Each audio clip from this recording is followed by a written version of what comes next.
Hello दोस्तों, मैं भवर सिंह और आप सभी का स्वागत है। दोस्तों, आज आपके सामने पुनः हाजिर हुआ हूं एक बहुत ही ऐतिहासिक और धार्मिक घटना को लेकर के, जिसको सुनकर के आपका सीना गर्व से फूले नहीं समाएगा। और ये हमारे सबके आराध्य देव है, बहुत ही ऐतिहासिक आज पूजनीय स्थान है। उस स्थान का दुनिया भर में नाम है। असंख्य लोग भारत में दर्शन करने के लिए इस स्थान पर आते हैं। और दोस्तों, ये मंदिर भारत के सबसे अमीर चौथे नंबर के मंदिरों में से एक है।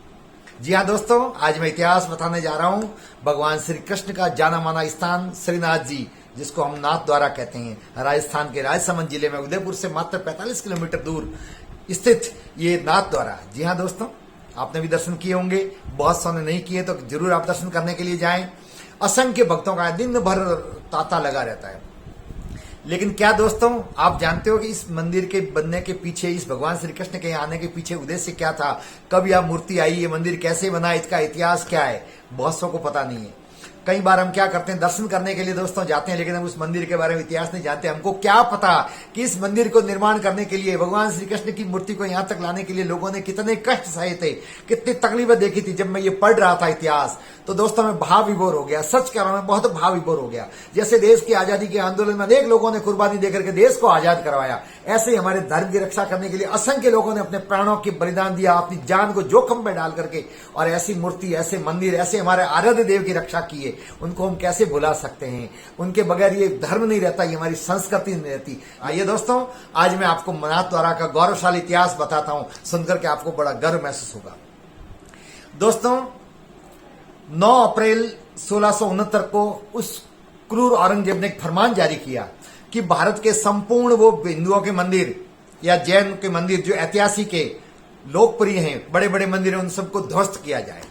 ये फरमान जारी होते ही उसकी फौज ने जगह जगह मंदिरों को तोड़ना आरंभ किया। भगवान श्री कृष्ण जहां, जिनका जन्म ब्रजभूमि में हुआ, जहां अनेक मंदिर भगवान श्री कृष्ण के, वहां पर एक से एक बड़े ऐतिहासिक मंदिर थे। ऐसे ही वृंदावन में श्रीनाथ जी का भव्य मंदिर था, उस मंदिर को भी तोड़ने का फरमान जारी हुआ। मंदिर तोड़ने के लिए सिपाही आ गए, मंदिर को तोड़ना आरंभ किया, बाहरी क्षेत्र की दीवारों को तोड़ना जैसे शुरू किया। उस समय भगवान श्री कृष्ण की पूजा करते थे, उसके मुख्य पुजारी थे दामोदर दास जी बैरागी। ये दामोदर दास जी बैरागी वल्लभ संप्रदाय से थे। वल्लभ संप्रदाय जिसने, वल्लभाचार्य ने इसकी शुरुआत की थी। वल्लभाचार्य जिन्होंने पुष्टि मार्ग की स्थापना की, वल्लभाचार्य जी के बाद में विठलाचार्य जी हुए, उसी श्रृंखला में दामोदर दास जी हुए।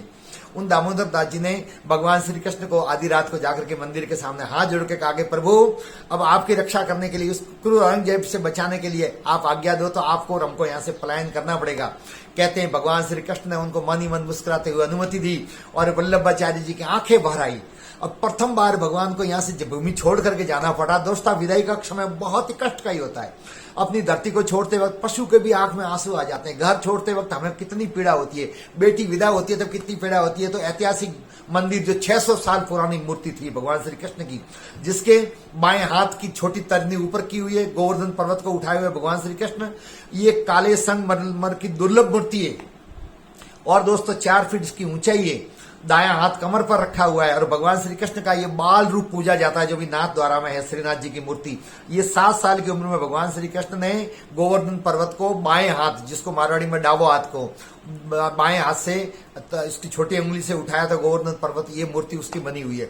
उस मूर्ति को लेकर के ससम्मान विधि विधान के साथ में बैलगाड़ी पर रख करके अपने परिवार के साथ में, अपने अनुयायियों के साथ में वहां से प्रस्थान करके गए और बड़ी उम्मीद के साथ में गए थे। दोस्तों, आज भी हम कहीं पर भी जाते हैं मदद के लिए तो वहीं जाते हैं जहां हमको उम्मीद होती है। और उनको उम्मीद थी राजपूत आने से। उन्होंने पढ़ रखा था, दामोदर दास जी ने सुन रखा था कि राजस्थान के राजपूताने में एक से एक वीर पराक्रमी योद्धा है, हमको कहीं न कहीं शरण मिलेगी। लेकिन दोस्तों, यहाँ मुझे बड़े खेद के साथ में कहना पड़ता है कि जयपुर से लगा करके जोधपुर तक के बीच के सभी रियासतों के, रजवाड़ों के, वहां सब जगह गए वल्लभाचार्य जी भगवान श्री कृष्ण की मूर्ति को लेकर के, लेकिन किसी ने भी वहां पर मंदिर स्थापित करने की अनुमति नहीं दी, क्योंकि औरंगजेब से सभी लोग डर रहे थे। किसी में हिम्मत नहीं थी कि औरंगजेब से कोई दुश्मनी मोल लेना चाहे।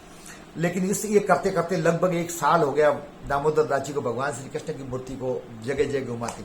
लेकिन दोस्तों, इस 1 साल के भ्रमण के दौरान भी दामोदर दास जी और उनके शिष्यों ने भगवान की इसी प्रकार से 8 पहर आरती की, 8 टाइम भोग लगवाया। संपूर्ण पूजा अर्चना की विधि विधान में कहीं खलल नहीं पड़ा। उन्होंने बहुत कष्ट देखे, जमीन पर सोए, कभी खाने को मिला नहीं मिला, कोई भक्त आए दिया नहीं दिया, लेकिन उन्होंने अपनी धर्म को अडिग रखा। दोस्तों उनको कैसे बुलाया जा सकता है, हम कैसे उन ऐसे लोगों को भूल सकते हैं। कहना दोस्तों बहुत सरल है, मैंने कह दिया, आपने सुन लिया, बात यहीं पूरी हो गई। लेकिन जिन लोगों ने इस प्रकार के कार्य निष्ठापूर्वक किए थे, अपना त्याग दिया था, उनको शब्दों में वर्णन नहीं किया जा सकता। अंतोगतवा दोस्तों जोधपुर में उस समय महाराजा थे जसवंत सिंह जी।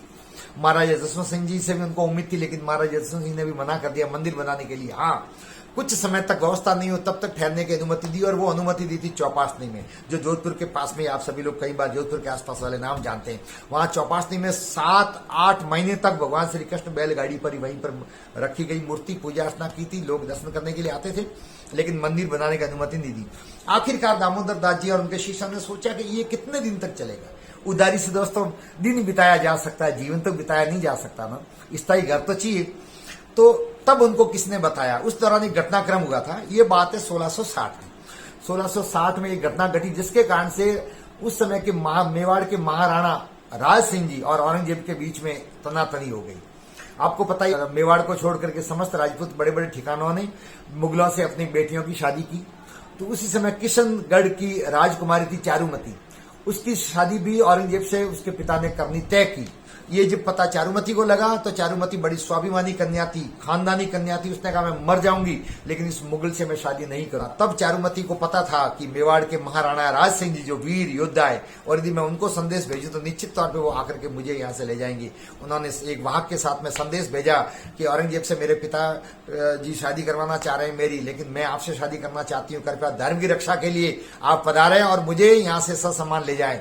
राज सिंह जी ने तनिक भी देर नहीं लगाई, कुछ सिपाहियों के साथ में घोड़े पे बैठ करके आए किशनगढ़, और शादी करके और चारुमती को लेकर के गए मेवाड़। ये समाचार जब औरंगजेब को लगा तो औरंगजेब तिलमिला उठा गुस्से से। लेकिन करता क्या, राज सिंह जी महाराणा प्रताप के बाद में सबसे पराक्रमी महाराणा हुए, लेकिन दुश्मनी उनके हो गई थी। ये समाचार दामोदर दास जी बैरागी को पता था, तो उन्होंने संदेश भेजा महाराणा राज सिंह जी के पास में उम्मीद के साथ में। कहा कि भगवान श्री कृष्ण मूर्ति लेकर के हम वहां से श्रीनाथ जी को लेकर के आए हैं, लेकिन हमको कई राजा महाराजा आश्रय नहीं दे रहे। आपसे उम्मीदें कर पा, धर्म की रक्षा के लिए श्रीनाथ जी के मंदिर बनाने के लिए हमको अनुमति दें आपके वहां, तो हम वहां पर आ जाएं। ये समाचार सुनते ही राज सिंह जी बड़े खुश हुए, राजी राजी सहमति दी और कहा कि आप सम्मान भगवान श्री कृष्ण को लेकर के आइए। कुछ सिपाहियों को वहां पर भेजा और फिर चौपासनी से लेकर के आए। चौपासनी में जहां पर भगवान श्री कृष्ण बैलगाड़ी में बैठ करके काफी समय तक, कुछ महीनों तक रहे, आज वहीं पर भव्य मंदिर बना हुआ है। उस समय तो हिम्मत नहीं पड़ी किसी की बनाने की, लेकिन बाद में लोगों ने मंदिर बनाया। अब वहां से लेके आए, तब कहते हैं राज सिंह जी सब परिवार अपनी रानियों के साथ में भगवान श्री कृष्ण के स्वागत के लिए आए, दंडवत प्रणाम किया। बनास नदी के तट पर सुरमई पहाड़ियों की घाटियों के बीच में सुंदर स्थान, मनमोहक स्थान पर जो स्थान था, वहां पर एक गांव था जिसका नाम था सिहाड़। उसी जगह पर भगवान श्री कृष्ण का मंदिर बनाने का निर्णय लिया। दोस्तों जी हाँ, यही वो स्थान सिहाड़ गांव है, वही आज की तारीख में नाथ द्वारा कहलाता है। इसका प्राचीन नाम सिहाड़ है। ये उनको जागीरी में भी दिया और भगवान श्री कृष्ण की यहाँ पर मूर्ति स्थापित की। फिर 1672 में शानदार मंदिर बनकर तैयार हुआ, जहां पर आप दर्शन करने के लिए जा रहे हैं। दरअसल ये शिखरबंद मंदिर नहीं है, पुष्टि मार्ग में मकान नुमाई मंदिर होते हैं। ये हवेली है एक प्रकार की, जिसमें रसोई है, चयन कक्ष है, बैठक कक्ष है, सभी प्रकार के घर में जो कमरे होते हैं वो घर नुमार भगवान श्री कृष्ण इस घर के अंदर रह रहे हैं। ये शानदार मूर्ति, और उसके बाद में भव्यता के साथ में ये जो हवेली बनी, आज यहाँ पर लोग दर्शन करने के लिए जाते हैं। भगवान श्री कृष्ण की पिछवाई जो करती है दीवारों पर, जो आकृति की पिछवाई उसको बोलते हैं, वो उस कला में चित्रकला की हुई है भगवान श्री कृष्ण की। और यहाँ पर कीर्तन सबसे पहली चीज होती है। उस कीर्तन का लोकप्रिय कीर्तन है, इसको बोलते हैं हवेली संगीत। संगीत बजता है, कीर्तन होते हैं माइक पर, और इस कीर्तन को हवेली संगीत कहते हैं, जो दुनिया भर में बड़ा प्रसिद्ध है। इसकी दोनों 8 टाइम आरती उतारी जाती है भगवान श्री कृष्ण की। दोस्तों सबसे पहला दर्शन है वो मंगला दर्शन है, फिर श्रृंगार दर्शन है, फिर ग्वाल दर्शन है, फिर राजभोग दर्शन है, उसके बाद में उत्थापन दर्शन है, उसके बाद में भोग दर्शन है, उसके बाद में संध्या की आरती और उसके बाद में शयन है। ये इस प्रकार से 8 दर्शन है। दोस्तों इससे भी बढ़कर के एक ऐतिहासिक घटना और इससे जुड़ी हुई है।